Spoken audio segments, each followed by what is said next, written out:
Spirit soul का जो size है वो एटॉमिक, मतलब बहुत छोटा है, बहुत छोटा। तो उसको क्योंकि भौतिक यंत्रों से, क्योंकि अभी हम सारी चीजों को कैसे समझने की कोशिश कर रहे हैं, भौतिक मटेरियल बुद्धि से समझने का कर रहे हैं अभी तो, क्योंकि अभी हमारी आध्यात्मिक बुद्धि तो विकसित हुई नहीं है ना। तो अगर हम यहाँ जो स्टेटमेंट है ना, it is not possible to measure the soul, but that is not to say that it is without measurement. इसको आप ऐसे समझोगे कि भौतिक यंत्रों के द्वारा आत्मा को मापा नहीं जा सकता, लेकिन इसका अर्थ यह नहीं है कि उसका कोई आकार या उसको कोई माप नहीं है। ठीक है, जैसे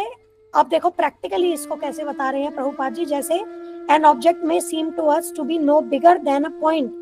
and may seem to have no length or width, but when we perceive it under a microscope we can see that it has both length and width। तो इसका मतलब कोई एक ऑब्जेक्ट हो सकता है वो इतना सूक्ष्म हो कि हमें लगे कि वो डॉट की तरह, उसका तो लेंथ और विड्थ है ही नहीं, लेकिन यदि हम उसको एक उचित यंत्र के अंदर देखेंगे, माइक्रोस्कोप के अंदर देखेंगे, जिसकी मैग्निफिकेशन उसके साइज के हिसाब से मैच करती है ना, क्योंकि माइक्रोस्कोप के भी अलग अलग मैग्निफिकेशन आती है ना। अगर उसकी मैग्निफिकेशन अलाउ करेगी कि उस छोटे साइज, जिस साइज का वो ऑब्जेक्ट है, वो उसके दायरे में आती है, उसकी सीमा में आती है, तो हम उस माइक्रोस्कोप से उसको देख सकते हैं, उसको मेजर कर सकते हैं। ठीक है, लेकिन वैसे तो हमें ऐसा लग रहा है कि वो एक डॉट है, बट वास्तव में वो डॉट नहीं है, उसकी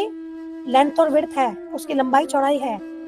उसी तरीके से आत्मा की भी लंबाई चौड़ाई है, उसकी डायमेंशंस है, उसे मापा जा सकता है, लेकिन हम अभी उसको किसी भौतिक यंत्र से नहीं माप सकते। तो similarly the soul also has its dimensions but we can not perceive them. अब उसको हम भौतिक यंत्र से, भौतिक आंखों से हम उसको परसीव नहीं कर सकते, क्योंकि अभी हमारे पास वो कैपेबिलिटी नहीं है।